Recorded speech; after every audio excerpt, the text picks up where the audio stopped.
Yan po ang pinakamasaklap sa amin na nangyari. Nabagsakan po ang aming kusina ng puno dahil sa lakas po ng bagyo. Ito po yung bahay namin sa tabing dagat.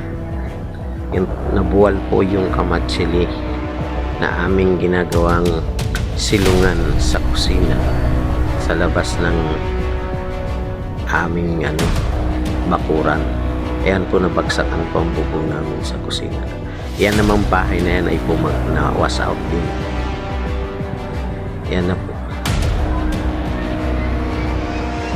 Yan ang pinakamasaklap sa amin. Pero gagawin pa naman, salamat sa Diyos at yung kusina lang ang nabagsakan sa likod. Sabagay, wala naman tao na.